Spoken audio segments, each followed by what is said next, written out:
We are at the Charlestown Peace Park, which is on the corner of Mount Vernon Street and Lowney Way in Charlestown.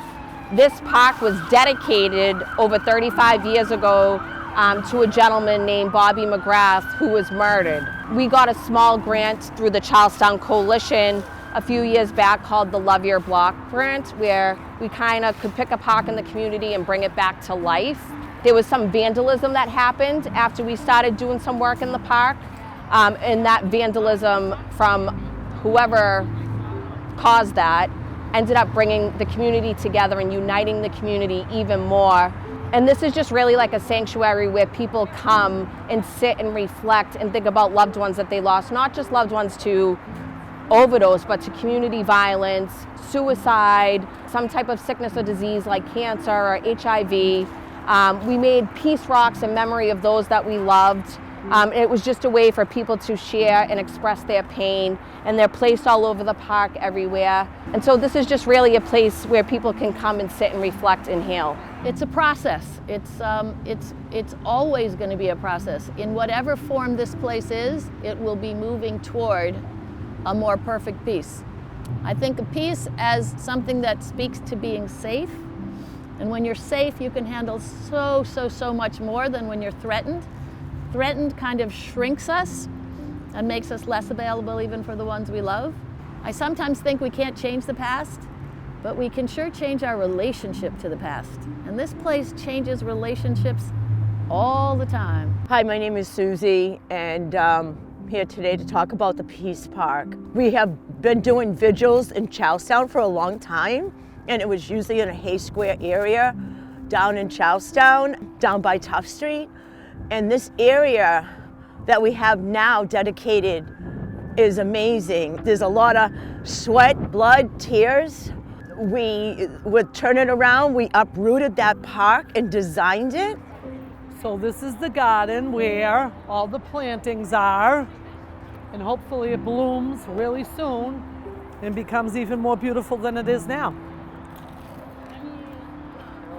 How are you? Well, the Peace Park was thought of from the coalition and the trauma team so that we could have a place to reflect and to think and to just be. The group got together and we were looking around town for a place to have our Peace Park. We got together, a group of the Turn It Around kids, painted the fences, painted the benches, made it beautiful. We ordered rocks and invited the community to come and paint the rocks in memory of people that they missed, and it just turned out to be an absolutely beautiful thing. It was a beautiful, beautiful thing. And it remains there today, and it's a place that people go to just sit and reflect and to just be. Charlestown has had its fair share of tragedy. At one point, Charlestown had the highest fatal overdose rate in Massachusetts. So you can imagine how each person that lives and is from this community is affected every time we lose another person to overdose. People come here to remember those they've lost. They remember the good times and the hard times. They imagine the future. They have a place to settle some of the memories that give it a home and a place so that they can leave free of some of the weight. People meet people here that they know, and they meet them again because they know them differently. I don't think I've left as the same person I was when I came almost any time I've come here. The Peace Park was nothing other than just a walkthrough for as long as I can remember. We were able to add memorial stones to this park.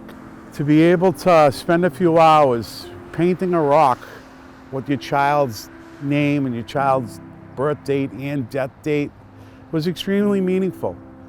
You know, in this particular area that we're standing in, we've done vigils for about 15 years, but 12 out of those 15 years, the vigils were held in this exact spot. Our vigils are now being held at the Peace Park, and I feel it's an extremely huge part of this neighborhood, because I don't know about anybody else, but that's somewhere I actually go, park my car, and I talk to my son. I feel his presence anytime I am in or around the Peace Park.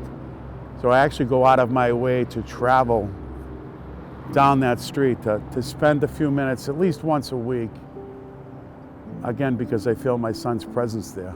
We're heading to the Peace Park, which is on the far side of Charlestown across from the Navy Yard.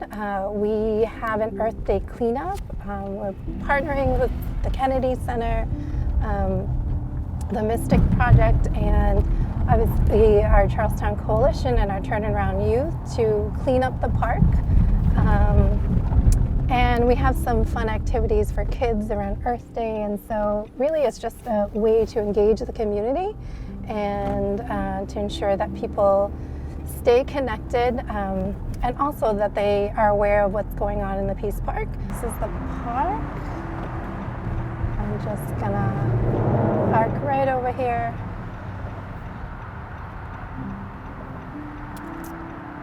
Alrighty.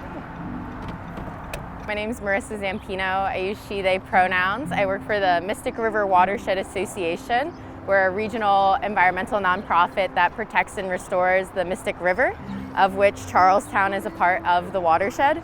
And I started getting involved with the Peace Park about a year ago. We're doing a lot of park work kind of down by the Little Mystic Channel. And I got involved with the Turn It Around youth and those projects and started coming to the Peace Park for the race dialogues. So this is one of my favorite programs here at the Peace Park. This is the Race and Equity Dialogues. There are so many things about this that I think are profound. One is they say it's a dialogue, but there's no cross conversation. Everybody's truth is their own. I find the dialogue is with me in my own head, with everybody who speaks, and I learn their truth. We're not calling anybody out on any truth of theirs. We're calling people in to share their truth. It's about belonging, it's about connecting, and it's about building community. Even a blade of grass has stress for the light, for the wind, for the water. The difference is whether stress comes in the door of a challenge or if it comes in the door of a threat.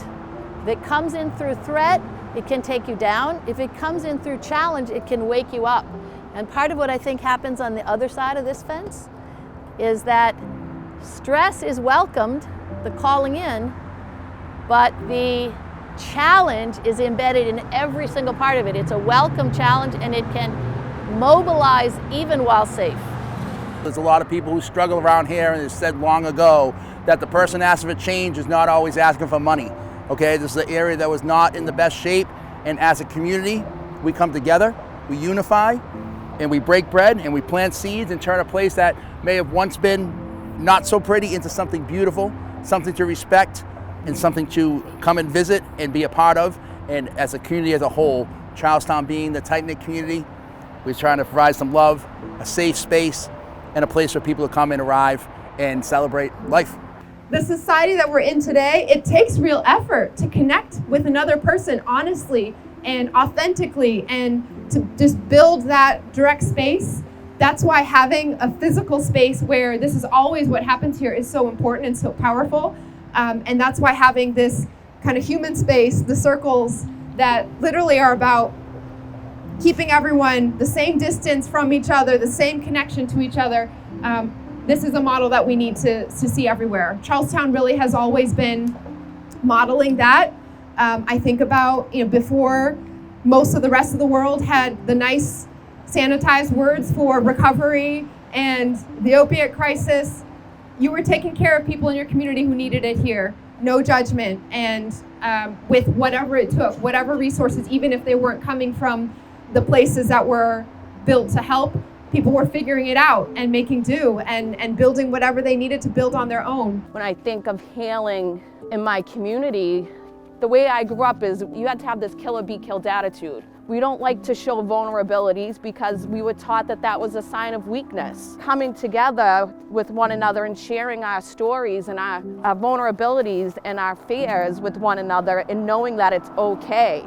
Healing can't come until people are willing to open up about it. There's been so much grief here, but one thing I love about this town is that when tragedy strikes, we come together like no other. I've heard it said that this Peace Park is something different for everybody, and I think it's even something for the people who haven't been here yet. And I look forward to what it's going to be for them too. I think for me it changes every time I'm here. and the layering of the stories. I can't look in a corner of this park without remembering giggles or sorrow or hugs or art or planting or questions and curiosity. So I think part of the hope that I feel here is the potential for things we can hardly imagine but that we dream of.